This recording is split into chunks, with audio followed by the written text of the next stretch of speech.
बोले परम पूज्य 108 महामुनि राज आचार्य श्री विद्यासागर जी महाराज की जय जय। जय। बोले गुणायतन प्रणेता भावना योग प्रवर्तक शंका समाधान प्रवर्तक प्रखर वक्ता परम उपकारी परम पूज्य 108 मुनि श्री प्रमाण सागर जी महाराज की जय जय। हमारे सबसे पहले प्रश्न के लिए चलेंगे सुषमा जी जैन। सुषमा जी, मैं आपको स्पॉटलाइट पे लेता हूं, आप अपना प्रश्न रख सकते हैं। आप हमारे ट्रस्टीज हैं और आपका बहुत बहुत अभिवादन आज के इस सत्र में।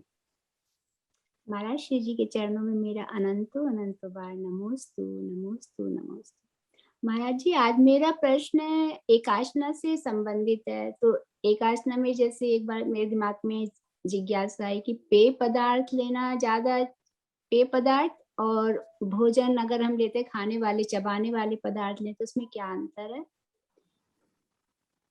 और एकासना में जैसे अगर महाराज जी इसका कोई समय भी निश्चित है कि एकासना का कि आधा घंटा या 1 घंटा बैठ सकते हैं इसमें? जैसे अगर किसी को आसन का अर्थ क्या है पहले समझे। एक भ्रम है, लोग कहते हैं एक आसन का अर्थ एक आसन पे बैठ के खाना, ये गलत है। एक आसन शब्द बना एक असन से, असन का अर्थ होता भोजन। एक बार का भोजन करना एक आसन है, समझ गए। एक बार में 2 बार का भोजन कर लेने का मतलब एक आसन नहीं। तो एक बार का भोजन करना, वहीं बैठ के उसी समय भोजन, उसी समय पानी, चारों प्रकार के आहार का केवल एक बार सीमित रखना। अब लोगों को अपनी शक्ति के अनुसार इसमें देखना चाहिए। अगर ऐसा लगे कि पानी की कमी हो रही है तो भोजन स्वल्प लेकर पेय पदार्थ और पानी को बढ़ा देना चाहिए, ताकि दिन भर शरीर में पानी की कमी ना हो।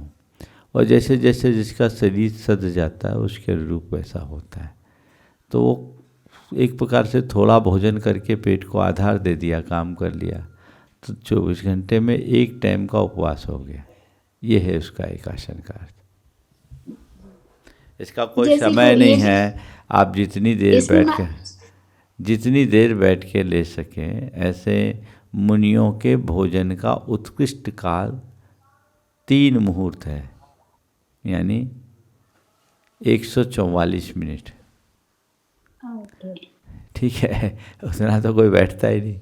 ये मैक्सिमम, अब मैं सोचता हूँ 6-6 महीने के उपवास के बाद कोई महाराज आहार को उठे तो उतना टाइम लग सकता हो। ये उत्कृष्ट काल है। तो अपने सुविधानुसार अपने शरीर की रिक्वायरमेंट के अनुरूप भोजन लेना चाहिए। कई लोग जो अस्वस्थ होते हैं उनसे लिया नहीं जाता, तो धीरे धीरे बैठ के ले लें ताकि शरीर को आधार मिल जाए और काम बढ़ जाए। ऐसा महाराज जी, एकासना में कोई एकासना वाले कोई व्रत आप बता सकते हैं? अभी मैं भक्ताम्बर स्तोत्र के व्रत कर रही हूँ, तो अभी अष्टमी चतुर्दशी को एकासन का व्रत ले लो आप। वो तो मैं वो करती हूँ हमेशा। करते हैं तो कोई भी व्रत ले लीजिए, भक्ताम्बर का है। इसके अलावा जो भी लेना चाहें ले सकते हैं।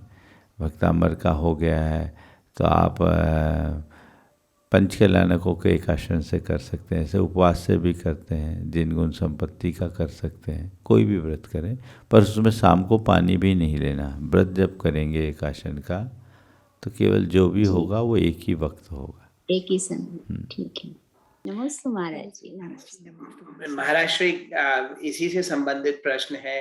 अमेरिका में हम लोग अकेले अकेले रहते हैं, तो अगर हम एकासना करें तो कोई परोसने वाला नहीं है, तो अगर हम उसके लिए उठें और अपने भोजन की व्यवस्था करें तो वो दोष है कि क्या करें? मतलब उसके अलावा मैंने क्या बताया, एक आसन का अर्थ एक आसन पे बैठ के खाना नहीं, एक बार का आसन लेना है। अच्छा। हालांकि इसमें भी उत्तम ये होगा कि जो भी है सो अपने इर्द गिर्द अपना प्रबंध रख ले जितना हमको लेना है, और एक ही बार में ले करके बैठ जाए तो और ज़्यादा अच्छा। ये एक दोहरी तपस्या होगी कि एक बार में मेरे पास जितना होगा उतना ही मैं भोजन करूंगा, काम चला के आगे बढ़ जाऊंगा। ऐसा भी कर सकते हैं। ठीक है, ठीक है महाराज। नमस्ते महाराज जी, नमस्ते महाराज जी। हमारे अगले प्रश्न के लिए चलेंगे अनुपमा जी जैन। आप पिट्सबर्ग से हैं, सूत्रधार भी हैं और प्रामाणिक समूह में कार्यरत हैं, मैं आपको स्पॉटलाइट पे ले रहा हूँ। नमस्तु नमस्तु नमस्तु गुरुदेव। गुरुदेव, सबसे पहले तो मैं आज आपको ये बता रही हूँ कि वैसे तो मैं मिशिगन में रहती हूँ क्योंकि मैं वहाँ जॉब करती हूँ, और इस वीक दीपावली है तो मैं यहाँ पर आई हूँ जहाँ ये मेरे बेटा और मेरे महानुभाव रहते हैं। तो हमारे इस घर में हमने एक छोटा सा मंदिर बना रखा है जो मैं आपको यहाँ से दिखाने की कोशिश करती हूँ कि ये मैंने मंदिर छोटा सा बनाया है। तो ये मंदिर में बाकी सब ठीक है, हमने सिर्फ फोटो ही रखी है, महावीर स्वामी भगवान की फोटो और एक दो और फोटो हैं, और साथ में आचार्य श्री की फोटोज हैं, और एक जिनवाड़ी रखी है। तो मेरा क्वेश्चन ये है कि ये हमने मंदिर भारत से ही मंगवाया था, तो जिन्होंने भिजवाया तो उसमें बाहर की तरफ दूसरे देवी देवताओं के फोटो हैं, तो क्या ऐसा रखने से हमको कुछ दोष लगता है उसमें? देखो, इससे दो बातें हैं। एक तो व्यंतर आदि के प्रवेश की संभावनाएं है, दूसरा हमारे बच्चों के संस्कार बिगड़ सकते हैं। तो जो भी था तो उसको परिवर्तित कर लेना ज़्यादा अच्छा है। इस तरह की वेदी कुछ नहीं है तो लकड़ी की आप वहाँ भी बनवा सकते हैं, आराम से बन जाएगी। लकड़ी की भी वेदियाँ बहुत अच्छी होती हैं, इसको उसकी जगह वो बना लीजिए। अच्छा महाराज, तो उसमें क्या है, छोटे छोटे से बने हुए हैं 4-5, इसको हम किसी चीज से कवर कर दें तो चल जाएगा? चल जाएगा। अच्छा कितने महाराज सालों जी, से है वो? कितने सालों से है वो? नहीं, ये तो हमने मतलब अभी 1-1.5 साल पहले ही मंगवाया है भारत से। और अच्छा। यहाँ पे भी आते हैं, बने बनाए मंदिर होते हैं, लकड़ी के ऊपर, ये चादर के ऊपर एक कार्विंग की हुई होती है, तो जिससे वो खूबसूरत दिखते हैं। अगर तो रिप्लेस बाकी करे और तो ज़्यादा अच्छा है। ज़्यादा दिन हुआ जी नहीं है, उसको रिप्लेस कर दे, ज़्यादा अच्छा है। और जिस दिन जी रिप्लेस महाराज। करे तो विधि पूर्वक नमोकार मंत्र आदि पढ़ करके उसको कर लेंगे। बता दीजिएगा तो हम किसी ब्रह्मचारी जी से ऑनलाइन करवा देंगे उसको कैसे करना है। ये मेरा बेटा है साथ में, दक्ष, जो कि इस बार इसने यहाँ पर यूनिवर्सिटी में एडमिशन के लिए एग्जाम दिया था। तो वैसे तो अभी ग्रेड 11 में ही है, पर यूनिवर्सिटी के एग्जाम में बच्चे 3 से 4 बार एग्जाम लेते हैं और बेस्ट स्कोर आने पर अप्लाई करते हैं। तो इसका जो है तो 100% रिजल्ट आया, मतलब पूरे में से पूरे मार्क्स आए हैं आपके आशीर्वाद से। तो बहुत मेरा अच्छा। मेरा ये है कि पिछले समर तक तो ये पाठशाला के प्रोग्राम में जितना पार्टिसिपेट कर रहा था और सारे असाइनमेंट भी कर रहा था, और अभी ये मेरे से अलग है क्योंकि यहाँ रह रहा है, स्कूल जा रहा है, तो टाइम भी कम मिलता है, और थोड़ा सा मैं भी नहीं रहती हूँ साथ में, तो उस तरफ भी फोकस कम है। अब मुझे थोड़ा मार्गदर्शन चाहिए क्योंकि 1-1.5 साल बाद तो ये मेरे से बाहर चला जाएगा पूरे से, और फिर तो बच्चे वहाँ अकेले रहते हैं तो फिर कोई धर्म ध्यान नहीं होता, नमोकार मंत्र भी मुश्किल से पढ़ते हैं। तो यदि अभी से थोड़ी सी नींव अच्छी हो जाएगी तो आगे चल के ठीक रहेगा। देखो, आप इतने दिनों मार्गदर्शन में इसने कीजिए। जितना सीखा है, समझा है, उससे ये तो समझ में आ गया होगा कि मेरा धर्म क्या है और मेरे जीवन में धर्म का स्थान क्या है। ये तो समझ में आ रहा है ना? हाँ। तो बस उसको पूरी तरह से प्रायोरिटी बेस पे आगे बढ़ाना चाहिए। धर्म सीखने का मतलब केवल रटना नहीं है। धर्म सीखने का मतलब है उसे अपने जीवन में स्थान देना। एक संकल्प ले अपने मन में जगाओ कि मैं संस्कारों को आगे न बढ़ा सकूं तो कोई बात नहीं, घटने नहीं दूंगा। समझ गए? और आजकल तो बच्चे इतने तेज होते हैं कि अपने पढ़ाई की व्यस्तता के साथ साथ ये काम कर लेते हैं। समझ गए? तो थोड़ा समय निकाल करके सीखने का अभ्यास बंद मत करना, क्योंकि एक बार छूट गया तो सब भूल जाओगे। तो ये हमको वीक में 1 दिन 2 दिन आधा घंटे का समय निकालना है, और जो हमारे डेली के रिचुअल्स है उससे अपने आप को जोड़ के रखना। 10-15 मिनट अपन अपने लिए दे सकते हैं कि नहीं दे सकते? उससे बिल्कुल अपना मन जो है एकदम पूरी तरह से ऊर्जावान बन जाता है, माइंड रिचार्ज हो जाएगा, तो काम करने में ज़्यादा सहूलियत होगी। और ये प्राथमिकता हमारी होनी चाहिए। ठीक है ना? आशीर्वाद।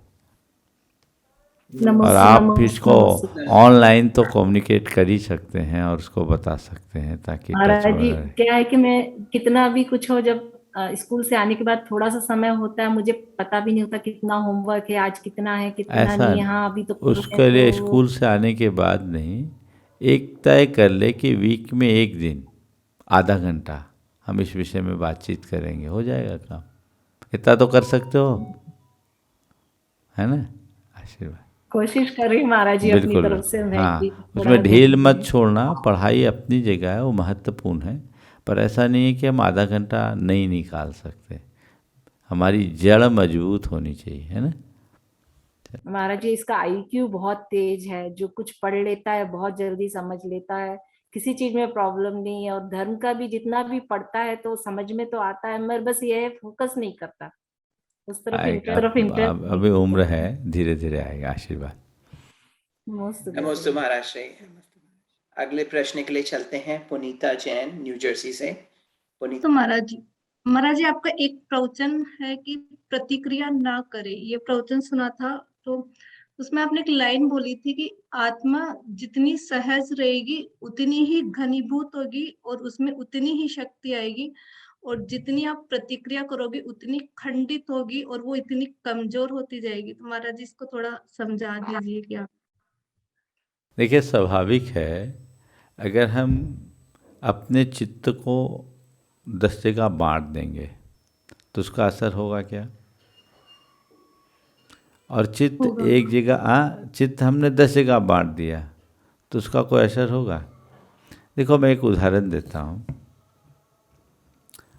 हमने बचपन में देखा, जो सुनार लोग होते थे ना, शायद आप लोगों ने भी देखा होगा, तो सुनार लोग जब सोने की कोई आभूषण बनाते हैं तो उसमें आप देते हैं, माने एक झाल दे करके उसमें कुछ चमक लाने के लिए।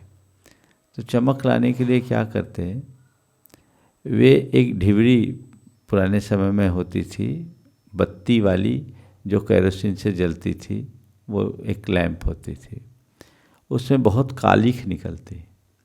लेकिन वो क्या करते थे, फूकनी होती, मुंह में फूकनी लेकर, शायद आप लोगों ने देखा होगा, तो उसकी लौ में फूकनी दे करके उसको एक डायरेक्शन में देते हैं।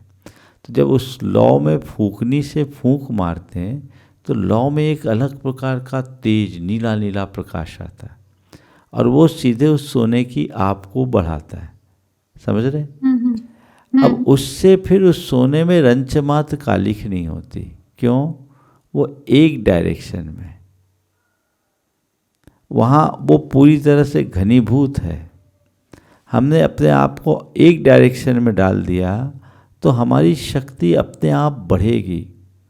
और ऐसे लौ चंचल हो जाए, 10 डायरेक्शन में हो, तो उसका प्रभाव नहीं पड़ेगा, सीधे एक जगह एक पर्टिकुलर पॉइंट पे होना चाहिए।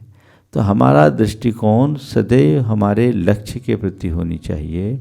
इधर उधर होने से वो बट जाता है, और जब वो बट जाएगा तो कभी उसका परिणाम सामने नहीं आएगा। हम जब भी प्रतिक्रियाएं करते हैं तो हमारे चित्त की धारा बढ़ती है, वो हमें अपने आप को कमज़ोर बनाती है, उससे हमारे मन में खिन्नता आती है। तो खिन्नता तो आत्मा को कमज़ोर करती है ना। तो हमने उन चीज़ों को ध्यान नहीं दिया, अपने आप को सीमित करना प्रारंभ कर दिया। तो हमारी चेतना घनीभूत हुई तो दूसरों का प्रभाव कम हो गया। ये इसका सिद्धांत है। समझ में आया नहीं आया?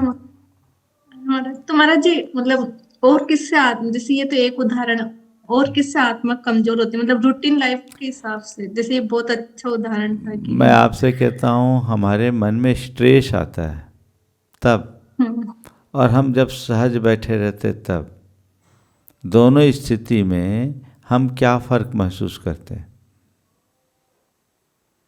स्ट्रेस में चित्त नहीं लगता, मतलब मन नहीं लगता। मन नहीं लगता, उस समय थकान होती कि नहीं होती है। तो यही तो हमारे चित्त को कमज़ोर करने वाले कारण है। और सहज रहेंगे तो हम अपने आप को शक्तिशाली मानते हैं, तो हमारी चेतना घनीभूत हो गई। तो सहजता में ही हमारे जीवन का विकास है, ये समझना चाहिए। नमस्ते। अगले प्रश्न के लिए चलेंगे ह्यूस्टन से मधु जी जैन। आप भी हमारे ट्रस्टी हैं। आज के इस सत्र में आपका अभिवादन है। आप अपने आप को अनम्यूट करें तो मैं आपको स्पॉटलाइट पे लाता हूँ। नमस्ते महाराज जी। नमस्ते नमस्ते महाराज महाराज जी, जी। नमस्ते। नमस्ते महाराज जी। महाराज जी, मेरा प्रश्न है कि हमारा धर्म हमें सिखाता है कि इष्ट वियोग और अनिष्ट योग में सहनशीलता दिखलावें। इष्ट वियोग में भी हम एक बार को सहनशीलता कर भी लेते हैं धीरे धीरे, लेकिन अनिष्ट योग में सहनशीलता कैसे रखें? अनिष्ट योग बड़ा ही दुखदाई होता है। देखिए, बात सही है। इष्ट का वियोग हो या अनिष्ट का संयोग, दोनों क्या हमारे हाथ में है? पहला सवाल। मैं वियोग को रोक सकता हूँ, संयोग को बदल सकता हूँ। अगर चीज़ें मेरे नियंत्रण में हैं तो मुझे पूरी शक्ति लगानी चाहिए उसे बदलने की, जब तक उस पर मेरा नियंत्रण हो। लेकिन जब लगता है कि ये मेरे नियंत्रण से बाहर है, इस पर मेरा कोई वश ही नहीं, तो उसमें उलझने की जगह अपने जीवन की दिशा बदल लेनी चाहिए। हमेशा मैं कहता हूँ, जब ये लगने लगे कि चीज़ें मेरे नियंत्रण से बाहर है तो उसे सहज स्वीकारना चाहिए। कर्म सिद्धांत पर विश्वास, आत्मा के स्वरूप पर विश्वास, ये दोनों चीज़ें जब हमारे दृष्टि में आती हैं तो धीरे धीरे स्थिरता आ जाती है। अनिष्ट का संयोग भी अनिष्ट नहीं लगता। आत्म तत्व पर विचार करो। आत्मा का ना कोई इष्ट है ना अनिष्ट है, ये तो हमारे मन का विकल्प है। जो हमें अच्छा लगता है वो हमें इष्ट हो गया, और जो हमें बुरा लगता है वो अनिष्ट है। और ये भी बड़ी विचित्रता है, जो आज इष्ट है कल अनिष्ट हो जाए, जो अनिष्ट है कल इष्ट हो जाए। ये तो संसार है। तो कर्मजन्य संयोगों को सहज रूप से स्वीकार करना चाहिए। कर्म सिद्धांत पर और आत्म तत्व पर जिसका विश्वास होता है वो इष्टानिष्ट संयोग वियोगों में विचलित नहीं होता। तो जो हमने पढ़ा है, जो हमने सुना है, जो हमने समझा है, जो हमने सीखा है, उसे अपनाने की पूरी कोशिश करें। और यदि ऐसा करेंगे तो अपने आप परिणामों में स्थिरता आएगी। ठीक है, ये मेरा समय है, बदल जाएगा, है सो है। सहज रूप से स्वीकार करने की दृष्टि तत्व ज्ञान के बल पर ही होगी। नमस्ते नमस्ते। एक और क्वेश्चन महाराज। अच्छा, कोई बात नहीं, पूछो या नहीं? अच्छा, और मेरा नितिन छोटा सर- सा प्रश्न ये है कि अयोध्या हमारी बहुत बड़ा तीर्थ क्यों नहीं बना? हाँ, प्रतीक्षा कीजिए, जबकि वो सब- बनना चाहिए। हमारी दृष्टि में तो अभी कुछ दिन पहले ही मैंने कहा, हमारे दो ही शाश्वत तीर्थ है, सम्मेद शिखर और अयोध्या। अब उधर लोगों का ध्यान कम रहा, होना चाहिए, और अब लोगों का ध्यान आकृष्ट हो रहा है। और मैंने भी लोगों को प्रेरित किया है। देखिए, हो सकता है बहुत जल्दी अयोध्या में भी सम्मेद शिखर जैसा कुछ उपक्रम प्रारंभ हो। नमस्ते महाराज जी। नमस्ते महाराज, नमस्ते। नमस्ते महाराज, नमस्ते। हमारे अगले प्रश्न के लिए चलेंगे नंदा जी जैन। आप अपने आप को अनम्यूट करें। नमोस्तु नमोस्तु नमोस्तु महाराज जी। महाराज जी, मेरा एक आपके द्वारा एक मैसेज भिजवाना है हम सभी लोगों के लिए कि यहाँ पर हम लोग जैसे अकेले रहते हैं और मतलब कोई रिश्तेदार वगैरह तो है नहीं, तो जब हमारे ऊपर कभी कुछ गलत समय होता है या हम तकलीफ में होते हैं तो क्या होता है कि हमारे घर जो हेल्प आती है वो दूसरे धर्म के लोगों से आती है और मतलब दूसरे धार्मिक संस्थाओं से भी आती है। तो कुछ लोग होते हैं, इससे उनको ये मैसेज मिलता है कि मतलब दूसरे धर्म में वो लोगों की सेवा करना सिखा रहे हैं और हमारे जैन धर्म से उतनी सेवा नहीं आ रही है।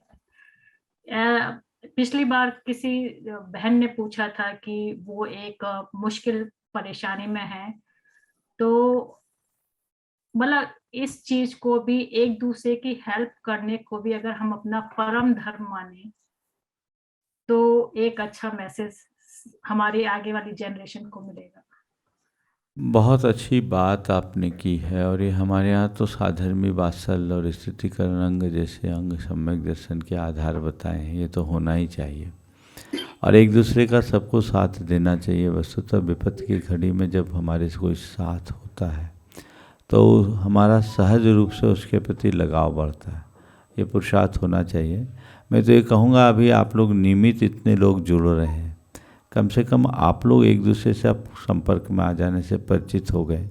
ये प्रयास करें कि कभी किसी के लिए कोई हो तो सबसे पहले तो हम भावनात्मक सहयोग दें, और भावनात्मक सहयोग दे करके सामने वाले का मनोबल मजबूत करें, और फिर इसके अलावा अन्य जो अपेक्षित सहयोग है उसे देना चाहिए, क्योंकि समय तो किसी के साथ भी हो सकता है। जब दूसरे हमारे साथ खड़े हो सकते हैं तो हम अपनों के साथ क्यों न खड़े हों। हमें जरूर पुरुषार्थ करना चाहिए और ऐसा होना ही चाहिए। नमस्ते महाराज जी। नमस्ते महाराज जी। महाराज श्री, एक हम लोगों को सजेशन आया है कि ये जो ग्रुप बना है ये हफ्ते में एक बार मिले और आपस में एक लोग दूसरे को जानने की कोशिश करे और कोई टॉपिक पे डिस्कशन करे। तो 1 घंटा हम लोग आपस में, और फिर अगर हमारे को अपने बीच में सोल्यूशन ना समझ में आए तो एक सामूहिक रूप से हम प्रश्न रखें आपके सामने। तो महाराज ये करना उचित रहेगा हम लोगों के लिए? बहुत अच्छा है, प्रस्ताव अच्छा है, करके देखिए, कुछ दिन में अपने आप इसका प्रभाव समझ में आएगा।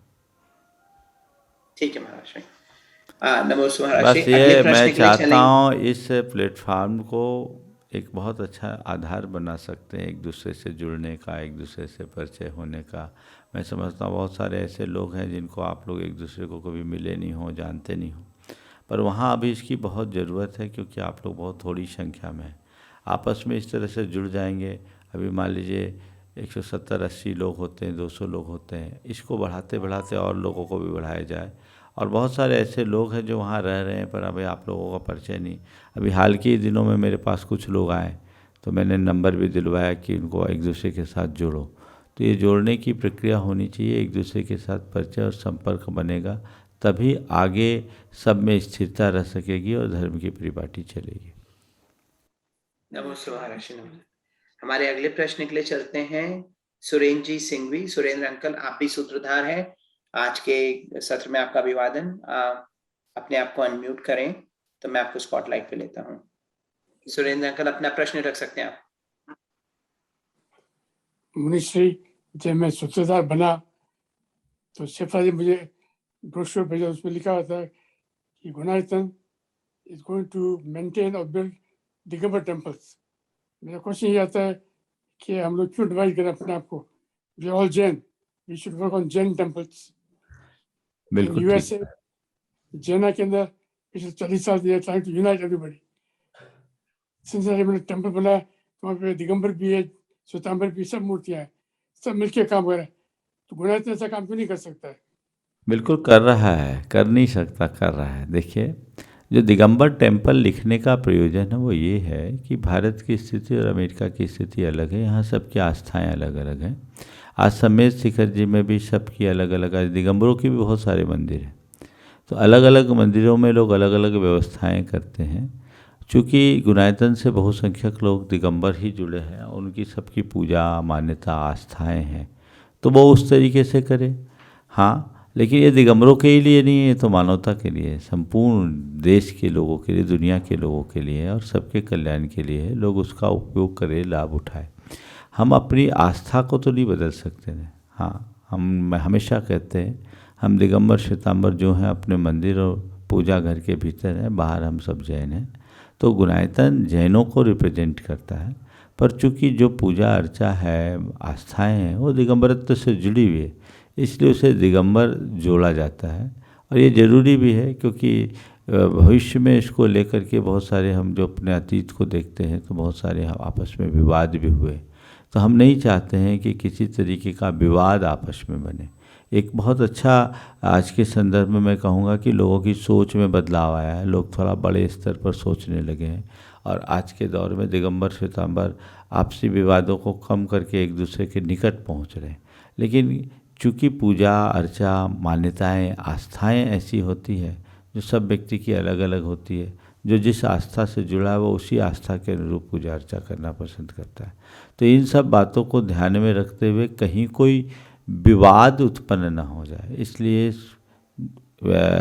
वर्गीकरण जरूरी है। तो दिगंबर संस्था है, पर केवल दिगंबरों के लिए नहीं है, जैनों के लिए है, और न केवल जैनों के लिए है, जन जन के लिए इसका द्वार खुला है। अगर ऐसा हो रिस्ट्रिक्शन होता तो बहुत सारे श्वेतांबर भाई मुझसे जुड़े हैं, हम उनको स्थान नहीं देते, पर कुछ जगह तो हमें अपनी प्रायोरिटी करनी पड़ेगी ना, उसके बिना रास्ता नहीं बनेगा। नहीं तो कल एक बोलेगा ऐसे पूजा करो, एक बोलेगा ऐसे पूजा करो, एक बोलेगा ये करो, एक बोलेगा वो बोलो, पूजा धरी रह जाएगी, आपस में उलझ जाएंगे। इसलिए कहीं एक जगह हमें केंद्रित होना चाहिए और उसके अनुरूप काम करना चाहिए। नमोस्तु महाराज, नमोस्तु। हमारे अगले प्रश्न के लिए चलेंगे मनु जी जैन। मनु भैया। चरणों में हमारा त्रिबार नमोस्तु नमोस्तु नमोस्तु नमोस्तु महाराज श्री। महाराज श्री, मेरी शंका है कि जो हम नवकार मंत्र के द्वारा कलर मेडिटेशन करते हैं तो वो कौन से केंद्र पे कौन सा पद और कलर होता है, क्योंकि कुछ कुछ वेरिएशन उसमें देखने को मिले हैं। आप मेरे ख्याल से JR जैन की बेटी तो नहीं हो मनु? अच्छा, कोई और है, ठीक है। में रहते हैं महाराज श्री। अच्छा, अभी फ्लोरिडा में हाँ, अभी JR जैन हैं, अभी मेरे पास आए थे, उनकी भी बेटी मनु है। तो उनने कहा था अनु और मनु 2 बेटियां हैं, US में ही हैं, तो उन्होंने कहा था मैं जोड़ूंगा, तो मैंने सोचा शायद वो होगा। तो आपने पूछा है नमोकार मंत्र के मेडिटेशन में हम कलर को कैसे लें। देखिए, अरहंत का सफ़ेद, सिद्ध का लाल उगते सूरज जैसा, आचार्य का पीला, उपाध्याय का नीला और साधु का काला। नीला आसमानी और काला। शशि धवला अरहंता, सिद्धारुणा आयरिया पीदा, मरगज भा उअझाया, साहू सामा मुने अब्बा। चंद्रमा की तरह धवल अरहंत के लिए, सिद्ध के लिए उगते सूरज की तरह सिद्धारुणा अरुण, और आचार्य के लिए पीला, उपाध्याय के लिए मरकत मणि की तरह या आसमान की तरह नीला, और साधु के लिए श्याम। ये 5 कलर है। इन 5 कलर्स को हम अलग अलग रूपों में ध्यान सकते हैं। अरहंत का आ यहाँ, सिद्ध का आ यहाँ, आचार्य का ऊ यहाँ, आचार्य का अ सी आ, आचार्य का आ मुख में, उपाध्याय का ऊ कंठ में, और साधु का हृदय में। एक ये आता है, एक आता अरहंत का ये अ, सिद्ध का सी, आचार्य का आ, उपाध्याय का वो हृदय में, और साधु का शा नाभि में। इस तरीके से कर सकते हैं। महाराज श्री, उपाध्याय का कहीं कहीं हरा देखने को मैंने इसीलिए गाथा बताई। 2 परिवर्तन लोगों ने कर दिया काले रंग से परहेज करने के लिए। साधु के लिए काले की जगह नीला रख दिया, डार्क नीला, और उपाध्याय का हरा कर दिया। पर ये किसी मूल ग्रंथ में नहीं दिखता। और सबसे बड़ा लॉजिक इसके पीछे मैं बोलता हूँ, हमारे मूल वर्ण 5 हैं। वो है सफ़ेद, लाल, पीला, नीला और काला। समझ गए? श्वेत, श्याम, रक्त, पीत, नील, ये 5 मूल वर्ण हैं। और दुनिया के जितने भी पुद्गल हैं उसमें इनमें से ही कोई एक वर्ण है। तो हमारे पंच परमेष्टि इन 5 वर्णों का प्रतिनिधित्व करते हैं, यानी संसार के, ब्रह्मांड के सारे पुद्गलों की शक्ति उनमें है। तो ये 5 रंग ब्रह्मांड की सारी शक्तियों को का प्रतिनिधित्व करती है, उनको आकर्षित कर सकते हैं। हमारे ध्वज में भी यही 5 वर्ण होना चाहिए, लेकिन लोगों ने उसमें चेंज किया काले रंग के साथ परहेज के लिए। पर मुझे नहीं लगता कि काला रंग ऐसे परहेज की होगा, बल्कि काला रंग तो हमारे रोग प्रतिरोधक क्षमता को बढ़ाता है। जब हम कलर साइंस के हिसाब से विचार करते हैं तो ये चीज़ें आती हैं। तो ये जो मैंने कालिका बोली वो केवल इसीलिए बोला कि मरगज भाव ओझाया, साहू सामा मुने अब्बा। ये चीज़ को ध्यान में रखना चाहिए। महाराज जी, विशुद्धि केंद्र और मुंह आचार्य का वो एक ही हो गया? विशुद्धि केंद्र पर भी आचार्य बोलते हैं? दोनों तरह से कहते हैं। खड़गासन में करते तो कंठ में ले आते हैं और यहाँ कर लेते हैं। तो महाराज श्री जैसे हम अपनी सामायिक में और आलोचना में आत्मा का ध्यान करना चाहते हैं तो वो किस केंद्र पर या किस चक्रा पर और किस देखिए, कलर का करना चक्र और केंद्र की जहाँ तक मान्यता है, मैं अपने अनुभव से भी कहता हूँ और हमारे आगमों में ऐसा कोई विधान नहीं है। हमारे यहाँ चक्र की कोई मान्यता ही नहीं है, ये सब पातंजलि योग है। इसलिए मैं तो ये कहूँगा कि आत्मा का ध्यान करने के लिए आत्मा की भावना भाव, शुद्धोहम बुद्धोहम निरंजनोहम चैतन्योहम, बस 4-5 पद, ज़्यादा नहीं, उनको ही बार बार गुनगुनाइए और सोहम के साथ उसका समापन कीजिए। तो अपने को अपने स्वरूप का श्रद्धान बढ़ेगा और भेद विज्ञान को बल मिलेगा। ये ज़्यादा उपयोगी है।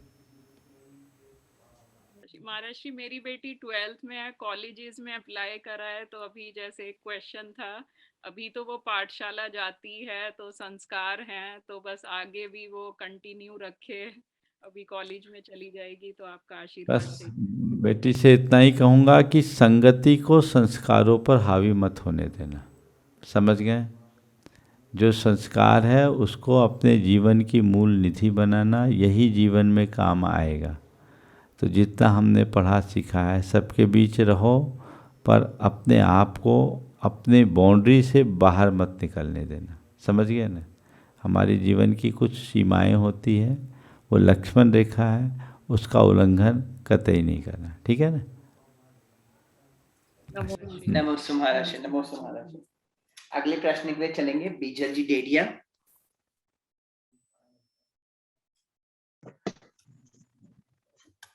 नमोस्तु महाराज जी, नमोस्तु महाराज जी, नमोस्तु महाराज जी। स्पॉटलाइट पे आ गए हैं, आप प्रश्न रख सकते हैं। ठीक है। हम ह्यूस्टन से है, मेरा नाम डेडिया है, ये मेरे पति है जन डेडिया। नमोस्तु महाराज जी, नमोस्तु महाराज जी, नमोस्तु महाराज जी। मेरा 7 साल का बेटा है, तो ये 1.25 साल की है विरक्ति। मेरा प्रश्न था महाराज कि हम बुरा करते हैं, प्लान में आता है कि जैसे चक्रवर्ती की 96,000 रानियां और भी सभी राजा की बहुत सारी रानियां रहती, पर सभी स्त्रियों को ऐसे बोलते कि सती होना चाहिए, उनको अपने शील धर्म का पालन करना चाहिए। स्त्रियों पे इतना सब दबाव क्यों हो रहा है? और आज हम जब देखते हैं, आज अगर किसी की ज्यादा पत्नी तो हम बुरा मानते हैं, तो पहले के जमाने में ऐसे कैसे अलाउ होता था? और दूसरा, मैंने जब पद्म पुराण में सुन रही थी तो आया था कि थी उसके अनुरोध से लक्ष्मण को, जिसको कोई भी बचा सकता था, बिचला का जो लगा कि वो क्या भाग गई और लक्ष्मण जी उनसे ठीक हो गए, तो उन्होंने पहले जब इतना बताया था तो इतना उन्होंने तब किया, तो फिर कुछ जन्म से स्त्री में आते हो, जन्म से मिथ्या होते हो, तो उनको क्यों स्त्री जाना है अगर उन्हें इतना सब किया था? फिर ये मेरा आपकी बात जितना मैं सुन पाया, पहला हिस्सा तो पूरा स्पष्ट है, बात की आवाज़ स्पष्ट है, फिर भी शायद मैंने भाव समझ लिया। पहला जो आपने सवाल किया कि महापुरुषों की इतनी सारी पत्नियां क्यों होती थी।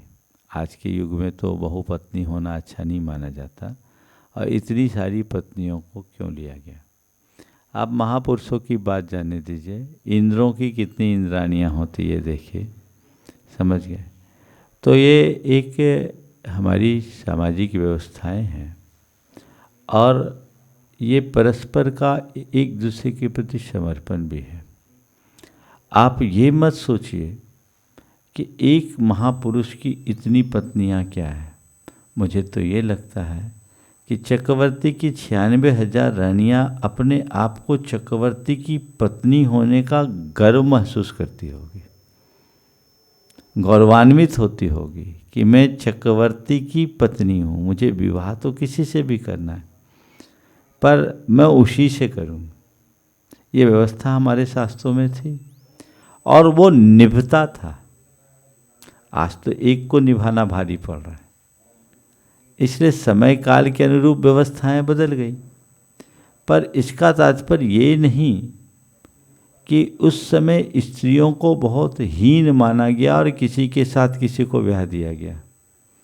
हमारे देश में स्त्रियों का स्वयंवर हुआ है, पुरुषों का नहीं। स्त्रियों ने स्वयंवर किया और पहले से विवाहित राजाओं और राजकुमारों के मध्य उसकी जिसकी इच्छा होती थी उससे स्वयंवर करते थे। तो स्त्रियों का अपना स्थान था, लेकिन वो खुद चाहती थी कि हम सर्वश्रेष्ठ के साथ रहें। तो महापुरुषों की बहुपत्नियां होती थी, आम जनों की इतनी पत्नियां नहीं होती थी, कम होती थी। प्राय एक पत्नी वाले भी रहते थे, जैसे जय कुमार सुलोचना का हम पढ़ते हैं, विजय विजया सेठ सेठानी की कहानी पढ़ते हैं, ये सब एक पत्नी वाले थे। ऐसा नहीं कि सब बहुपत्नी ले, लेकिन ये स्त्रियों के अंदर भी उस तरह का रुझान होता था। उन्हें बलात् ऐसा नहीं किया जाता था, वो रुचिपूर्वक करते थे। तो वो उनका भाव है और इसमें मैं नारी जाति का गौरव ही देखता हूँ, अवमूल्यन नहीं। समझ गए? क्योंकि स्वयंवर बहुत बड़ी बात है। तुम्हें जिसे चुनना है चुन लो, तुम्हें कोई नहीं चुनेगा। तो इसमें किसकी इच्छा को प्रमुखता दी गई? समझ गए ना? दूसरी बात, आपने जो कहा कि लक्ष्मण जी को शक्ति लगी तो विशल्या के जल से उन्हें ठीक हो गया। ये क्यों हुआ? क्योंकि विशल्या ने पूर्व जन्म में बड़ा तप किया था और वो शील धर्म से संयुक्त थी। उसकी शील की शक्ति थी, शील में अचिंत शक्ति होती। तो वो विशल्या के जल का असर उन पर पड़ गया। अब आप ये सवाल करना चाह रही हो शायद कि ऐसा शील का प्रभाव शरीर पर कैसे, कि उसके जल से ही सामने वाले की शक्ति निकल जाए। तो ये एक निमित्त नैमित्तिक संबंध है।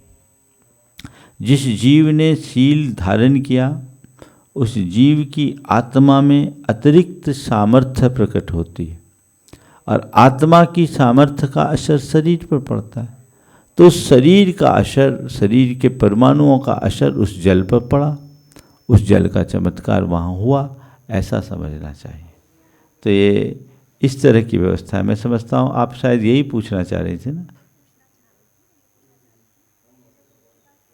उन्हें तप किया था तो फिर उन्हें स्त्री पर्याय क्यों मिली? स्त्री पर्याय मतलब इसलिए मिले कि वो सम्यक दर्शन नहीं पा पाई। अगर सम्यक दर्शन हो जाता, तप होना अलग बात है और सम्यक दर्शन होना अलग बात है। उन्होंने शील का पालन किया, सम्यक दर्शन नहीं रह पाया, कहीं ना कहीं वो चूक गई। वो अगर नहीं चुकी होती तो ऐसी स्थिति नहीं बनती। नमोस्तु महाराज जी, नमोस्तु महाराज जी, नमोस्तु महाराज जी। मेरा क्वेश्चन है कि हमने अभी क्रमबद्ध पर्याय के बारे में सुना था और उसमें जैसा समझ में आया उसमें बताया कि जो होना है वो पहले से ही निश्चित है। तो अगर हम समझते हैं कि हमारे पिछले कर्मों की वजह से हम इस स्थिति में आए हैं और क्रमबद्ध पर्याय बोलता है कि आगे जो भी होना है वो निश्चित है, तो फिर इसमें अपनी चॉइस का कहाँ वैल्यू है और पुरुषार्थ का क्या वैल्यू है? और हमने ऐसा भी सुना है कि एक दो पंडित जी बोलते हैं कि क्रमबद्ध पर्याय अपने आगम में कहीं भी नहीं लिखा है। तो आप इसका समाधान कीजिए। देखिए, बिल्कुल सही बोला आपने। ये बिल्कुल यथार्थ है कि क्रमबद्ध पर्याय नाम का आगम का कोई मूल शब्द ही नहीं है। ये 20वीं शताब्दी में एक व्यक्ति के मस्तिष्क में उपजा शब्द है।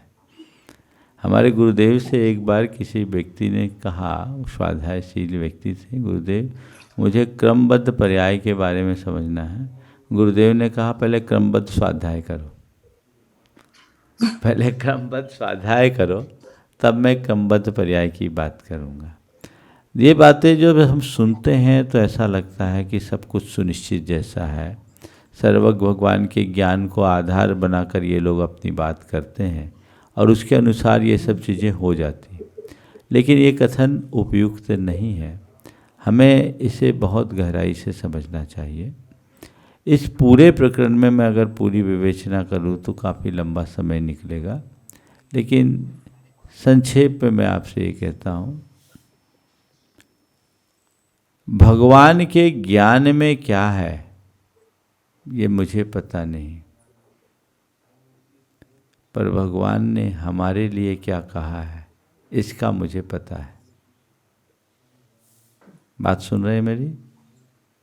हाँ जी। भगवान के ज्ञान में क्या है ये मुझे पता नहीं, पर भगवान ने हमारे लिए क्या कहा है इसका मुझे पता है और होना चाहिए। भगवान ने क्या कहा? अरे तू निष्फिकर होके बैठ जा, सब तो मेरे ज्ञान में आ चुका है, तेरा जो हो रहा है, जो होना है, जो हुआ सब मेरे ज्ञान में, तू हाथ पर हाथ धर के बैठ जा, तो कोई भी पुरुषार्थ मत कर। ऐसा कहा क्या भगवान ने? नहीं। भगवान ने तो ये कहा कि परिवज्जत सामान्यम यदि इच्छति दुख परिमुखम, अगर दुखों से मुक्ति चाहता है तो सामान्य को अंगीकार कर जल्दी, अशुभ को छोड़ शुभ में लग, पर को छोड़कर निज में रम। ये सब क्यों कहा?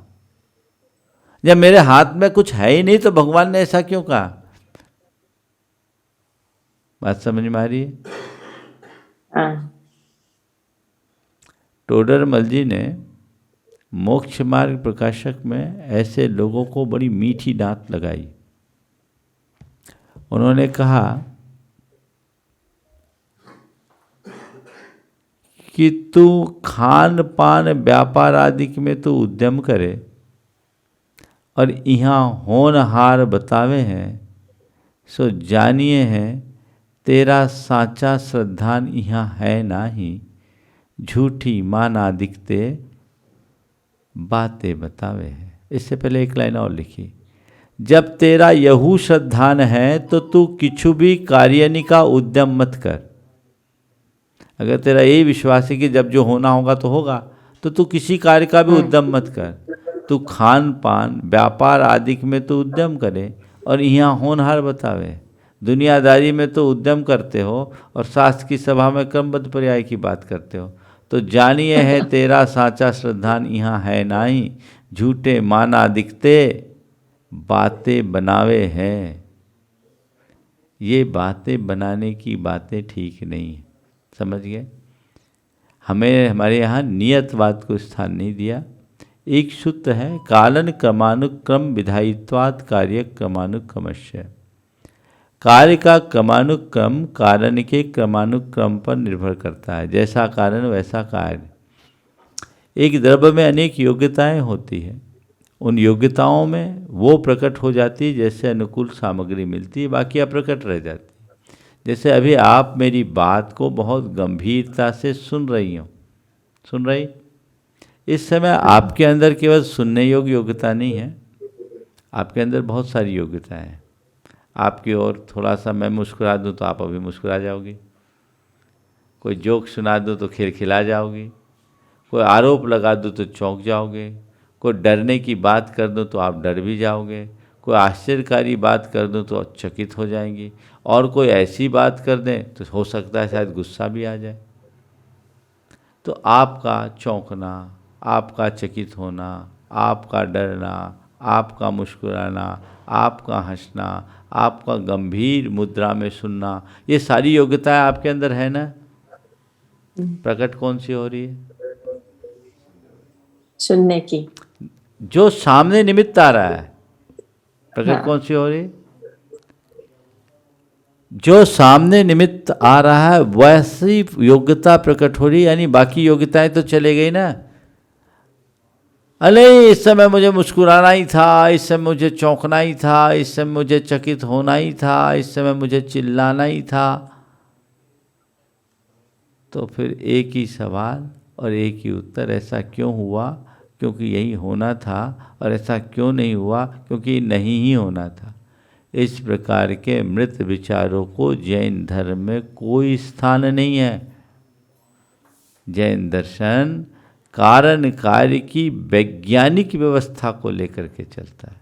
समझ गए? कॉज एंड इफेक्ट, इस चीज को समझिए। जैसा कारण वैसा कार्य, उसी अनुरूप चलना चाहिए। नमस्ते महाराज, नमस्ते महाराज, नमस्ते महाराज। एक ये प्रश्न आया महाराज जी, ये समक्ष आकर नहीं पूछना चाहते हैं। इन्होंने अपने बेटे को, ये मैंने इनके पति का देहावसान 1993 में हो गया था और इन्होंने अपने बच्चों को अकेले खुद ही बड़ा करा है। और इनका जो बेटा है उसको, वो रिटायर होने वाली है, बट उन्होंने उसको अभी कुछ काम के लिए $2.5 लाख दिए और 2 साल पहले दिए थे, और बेटा लौटा नहीं रहा है। शायद उसने स्टॉक मार्केट में डाले और वो सारे पैसे डूब गए हैं। पर माँ और बेटे के बीच में संबंध टूट सा गया है और माँ नहीं चाहती है कि बेटे से संबंध टूटे पैसे को लेकर, बट दूसरी तरफ वो रिटायर हो रही हैं और उनके आगे पास जिंदगी में कुछ भी बचा हुआ पैसा नहीं है। तो वो क्या करें, इस दुविधा में है और ये शंका आपके सामने लेकर आए। महाराज जी करीब 3 हफ्ते हो गए हैं, तो उनके बेटे ने उनके सारे फोन ब्लॉक्स कर दिए हैं और मतलब कुछ भी वो जवाब नहीं दे रहा है। तो मिलने जाने में उनको ऑर्डर लग रहा है और बेटे ने ये बस मैसेज कहलवाया था कि मेरे डॉक्टर ने ये कहा है कि जो लोग तुम्हें नीचे पुट करते हैं, जो तुम्हें नीचा दिखाते हैं, उनसे थोड़ा दूर रहो। तो उसने माँ से और बहन से सबसे बातचीत करनी बंद कर दी, उनके फोन भी ब्लॉक्स कर दिए हैं। तो वो काफी चिंतित है। और ये उन्होंने $250,000 उनको, मतलब उनका बेटा इन्वेस्ट करता था, तो वो मतलब अभी क्योंकि मार्केट इतना डाउन हुआ तो उसमें लूज हो गया। पर उनके पास वैसे जो दूसरा पेंशन मनी है वो है। तो उन्होंने अपने बच्चे को बोला कि मतलब तो अब हमसे बस रख, हम इस बात को लेके भूल जा। पर वो मतलब काफी नाराज हो गया और उनकी माँ को बहुत चिंता है कि कैसे संबंध वापस से ठीक करें। देखिए, ये बड़ी विषम स्थिति है। सबसे पहले तो मैं उनकी सराहना करूंगा कि इस विषम परिस्थिति में भी उनने अपने बच्चों का ठीक ढंग से पालन पोषण किया। जहाँ तक रुपए पैसों की बात है, ये तो देने से पहले सोचना चाहिए और बेटे को कहाँ इन्वेस्ट करना है ये देखना चाहिए। अब मान लीजिए ऐसा लॉस हुआ है, वो देने लायक स्थिति में नहीं है, तो उसको मोटिवेट करना चाहिए कि बेटा पैसा गया सो गया, अपन और कमा लेंगे, अपन संबंध को अच्छा रखें। अगर वो लौटाने की स्थिति में है तब तो उसे लौटाने का आग्रह करना समझ में आता है। लौटाने की स्थिति में नहीं है तो उससे मांगना भी मेरी दृष्टि से गुनाह है, क्योंकि उसका दबाव उसके ऊपर पड़ेगा और वो उसे विचलित करेगा। तो उनको चाहिए कि ऐसी स्थिति में वो अपने बेटे से अपना संपर्क बनाने की कोशिश करे। चूँकि नंबर ब्लॉक किए हैं तो वो इसलिए किए होंगे कि थोड़ा दबाव ज़्यादा हो, पैसों का आग्रह हो, इस वजह से होगा। तो ऐसे समय में माँ को ये चाहिए कि अभी बेटे के प्रति थोड़ा सहानुभूतिपरक दृष्टिकोण रखे और हाँ, अब जो अपनी सेविंग से जितनी उसको बचाए और ये सोचे कि चलो 2-4 साल मुझे और काम करना होगा। रिटायरमेंट के बाद भी बहुत सारे ऐसे अवसर आते हैं जिससे व्यक्ति अपनी अर्निंग्स बना सकता है। और अगर अपने पास कम पैसे हैं तो अपने खर्चों में कटौती करके उसमें काम करना चाहिए। इन सब बातों को लेकर के आपस का मनोमालिन्य ठीक नहीं है, उसे आपस में सुधारना चाहिए। अगर तत्काल बेटा कुछ ठीक तरीके से रिस्पॉन्स नहीं कर रहा है तो इसे थोड़ा टाल देना चाहिए, वक्त पर टालना चाहिए। समय अनुकूल होते ही चीज़ें ठीक हो सकती है। मैं समझता हूँ अभी यही एक श्रेष्ठ उपाय है। तो महाराज जी उनको उसके पास जाना चाहिए, क्या करना चाहिए, या अभी थोड़े टाइम रुक जाए? अभी थोड़े समय को निकाल दो, थोड़ा समय ठीक होने दो। बेटे का समय ठीक होगा, उसकी बुद्धि अपने आप ठीक हो जाएगी। नमस्ते महाराज, नमस्ते। हमारे अगले प्रश्न के लिए चलेंगे कीर्ति भाई शाह। नमस्तु नमस्तु नमस्तु गुरुदेव। आजकल जैन बेटे बेटियां की शादी इंटरकास्ट में होती है। इस संदर्भ में हमें धर्म की चर्चा सामने वालों से कैसे करनी चाहिए?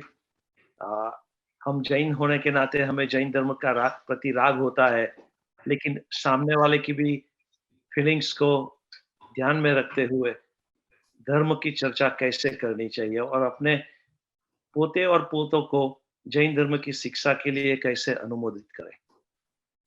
देखिए, ये चीज़ें तो कायदे से विवाह से पूर्व कर लेनी चाहिए। अगर ऐसी स्थिति में हो तो सामने वाले का एक कमिटमेंट ले लिया जाए और लोग आचार विचार व्यवहार से जैन धर्म को स्वीकार ले तो ये दुविधाएं खत्म हो जाती। लेकिन प्राय लोग ऐसा नहीं देखते हैं तो इस तरह की समस्याएं आती हैं। ऐसे समय में दो चीज़ें होनी चाहिए, संबंध अपनी जगह रखें और धर्म को अपनी जगह रखें। संबंध को संबंध की तरह देखें, धर्म को धर्म की तरह। लेकिन इसमें बड़ी हानि है। हानि ये है कि आने वाली पूरी संतति धर्म से विमुख हो जाएगी और पूरा धर्म वंश से दूर हो जाएगा। इसलिए पूरी कोशिश होनी चाहिए कि अपने संबंध अपनों के बीच में हो, अपनों जैसे हो, इसमें किसी भी प्रकार की कोई ढिलाई ना हो। और अगर हैं तो उन्हें पहले से ही संकल्पित और समर्पित कर दें और जैन धर्म की मूलभूत बातों की शिक्षा दें ताकि वो जैन धर्म की उपयोगिता, उपादेयता और उसकी वैज्ञानिकता को समझकर उसे आत्मसात करें। उनकी रुचि अगर आपने जैन धर्म के प्रति जगा दी तो हो सकता है वो आपसे 4 कदम आगे बढ़ जाए। और रुचि जगाए बिना ऐसे लोगों से धर्म चर्चा करना निश्चित सामने वाले को तकलीफ दे होगा और उसके परिणाम अच्छे नहीं होंगे। तो पहली कोशिश कि ऐसी नौबत ही ना आए, संबंध ही ऐसे हों, और जिन लोगों ने कर लिए हैं उनको तिरस्कृत करने की जगह संस्कारित करने की कोशिश करें।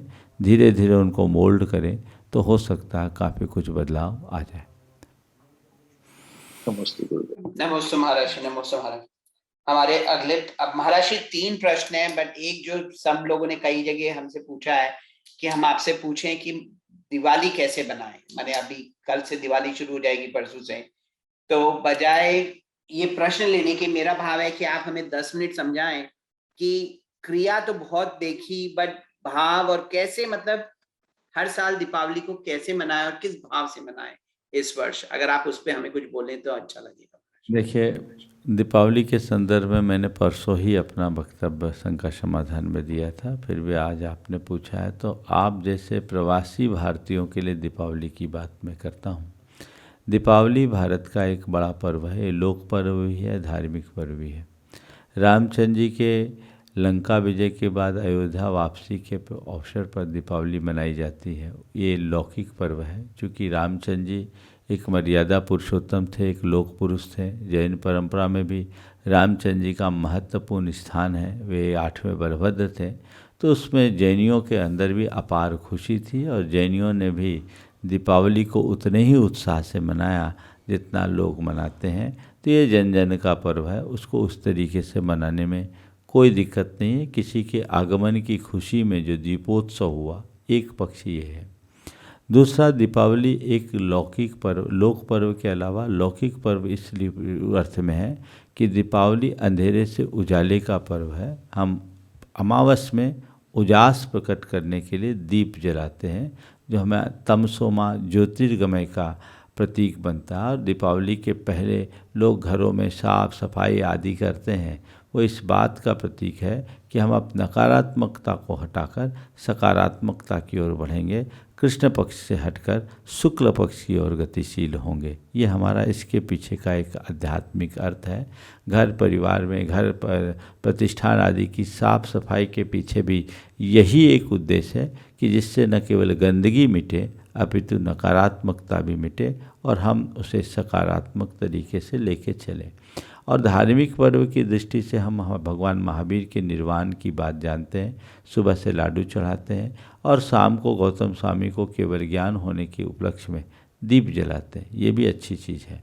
अब आप अपने घरों में दीपावली को कैसे मनाएं, उसके संदर्भ में मैं कुछ सलाह आप सबसे देना चाहूँगा कि घर में आप शाम के समय दीप जलाएं। सुबह तो लाडू चढ़ाने की जो प्रक्रिया होती है, लाडू चढ़ाएं, हमारी दीपावली हो गई। और शाम के समय में एक स्थान पर गौतम स्वामी, भगवान महावीर और गौतम स्वामी की अर्चना होनी चाहिए, गौतम गणधर की अर्चना होनी चाहिए। और उसमें 16 कारण भावना के 16 दीपक और उसमें 64 रिद्धियों के 64 बातियाँ होनी चाहिए। और ये करके उनकी पूजा आराधना करनी चाहिए। मंगल भावना भानी चाहिए। वीर निर्वाण संवत की शुरुआत हुई है, अब हमारे नए वर्ष की शुरुआत हुई है। नए वर्ष में हम 9 संकल्प लेंगे। उस दिन हमारे यहाँ बही खाते की भी प्रक्रिया होती है। बही खाता में लोग क्या लिखते हैं? शुभ लाभ, है ना। तो शुभ और लाभ है, तो हम क्या करते हैं? पहले शुभ फिर बाद में लाभ। हमारे यहाँ लाभ को शुभ नहीं कहा गया, शुभ और लाभ है। यानी हम धर्म, सच्चाई, नैतिकता और प्रामाणिकता के साथ अपना जीवन यापन करेंगे। इस प्रकार के संकल्प को दोहराना चाहिए। इसके साथ ही खुशियाँ बांटना, एक दूसरे के साथ खुशियाँ शेयर करना, ये हमारे साथ बन सकता है, बनाना चाहिए। क्योंकि अमेरिका में एक वो स्थिति नहीं है जैसे मैंने यहाँ कहा कि तुम करो तो गरीबों के घर में जाकर के जहाँ दिया नहीं जला वहाँ दिया जलाओ, और जहाँ चूल्हा नहीं जला उनके घर मिठाई दे आओ। पर आपके यहाँ वो स्थिति नहीं है, लेकिन एक दूसरे के साथ आप खुशियाँ शेयर करें और शेयर करके अपना काम करें। आतिशबाजी वगैरह खेलना ये बिल्कुल उचित नहीं है। प्रकाश दीप का ही है, वही प्रकाश सबसे अच्छा है, जिसमें हिंसा न हो, अहिंसा की बात हो, उस तरीके से काम करना चाहिए। दीपावली पूजन विधि पूरी तरह से प्रामाणिक ऐप में उपलब्ध है, उसमें सारा डिटेल दिया गया है। आप लोग उसको डाउनलोड करके दीपावली की पूजन की विधि उसमें पूरा दिया गया, पूजाएं भी है, PDF फाइल है उसकी, उसका पूरा लाभ ले करके अपने घरों में पूजा अर्चा कर सकते हैं। एक्चुअल में हमारी सारी पूजा अर्चा तो मंदिर में ही होती है, पर लोग घर में भी अपनी नकारात्मकता को दूर कर सकारात्मकता की ओर बढ़ना चाहते हैं। इसलिए घर में अगर पूजा करें तो जैन रीति से करें, ताकि आप लोक के साथ अपना पर्व भी मना सके, संस्कृति को भी आगे बढ़ा सकें। दीपावली के प्रति लोगों का एक आकर्षण भी होता है, घर परिवार के सारे लोग इकट्ठे हो जाते हैं, तो मेल मिलाप भी बढ़ता है, जो हमारी सांस्कृतिक चेतना को भी आगे बढ़ाती है। तो इस तरीके से कार्य करेंगे तो बहुत अच्छा होगा। महाराज श्री जिनवाणी के अंदर बचपन से देखा है लाभ और फिर शुभ लिखा है, तो लाभ शुभ है या शुभ लाभ है? शुभ लाभ होना चाहिए। ये लाभ शुभ तो व्यापारियों का है, हमारे यहाँ शुभ लाभ। ठीक है, क्योंकि सभी जिनवाणी में बचपन से लाभ शुभ देखा और वैदिक संस्कृति में हमेशा शुभ लाभ देखा, तो समझ में नहीं आया कि कैसे शुभ लाभ, शुभ लाभ, शुभ मंगल कल्याण और क्षेम का प्रतीक है। तो लाभ हो पर कैसा? शुभ। महाराज जी, एक क्वेश्चन ये था कि जब लाडू चढ़ता है तो ये लाडू जो है किस चीज का चढ़े? पहले बूंदी का चढ़ता था, फिर शक्कर का चढ़ता था, फिर शक्कर में डिफरेंट शेप आने लगे। तो कहीं सुनते हैं कि जैसे तबले का आकार का शक्कर का लाडू बनाए, जो कि सिद्ध शिला का प्रतीक होता है, तो क्या वैसा बनाए? देखिए, लाडू तो लाडू है, लोगों ने अपना अपना ज्ञान लगा करके इसे गड़बड़ कर दिया। लाडू बूंदी का चढ़ाओ, चाहे किसी का चढ़ाओ, शुद्ध चढ़ाओ। बूंदी के लाडू चढ़ाने की परंपरा इसलिए कम हो गई और बंद की गई क्योंकि आज शुद्ध घी नहीं मिलता, और शुद्ध घी के अभाव में भगवान के लिए लाडू चढ़ाना ठीक नहीं है। तो उसका बहुत अच्छा विकल्प था खोपरे के किस का लाडू, उसमें घी की ज़रूरत नहीं है, बस चाशनी के साथ उसको बना ले। तो खोपरे के घी के लाडू को लाडू के आकार में ही चढ़ाना चाहिए। बाद में लोगों का प्रमाद बढ़ गया, तो अब उसकी जगह शक्कर की चक्की बना दी, उसी को लोगों ने लाडू बना दिया। फिर उसको विभिन्न प्रकार का आकार बनाना शुरू कर दिया। तो शक्कर की उस चक्की को कोई लड्डू बोलता है क्या? लाडू तो वो है जो मोदक हो, जो मन को प्रमुदित कर दे। तो मेरी राय में खोपरे के किस का लाडू ही सबसे शुद्ध और व्यवहारिक है, वही चढ़ाना सबसे उत्तम। अगला प्रश्न रुचिल गौतम जी जैन, अगर आप अपना प्रश्न रख सकें, अपने आप को अनम्यूट करें। नमोस्तु महाराज जी, नमोस्तु महाराज जी, नमोस्तु महाराज जी।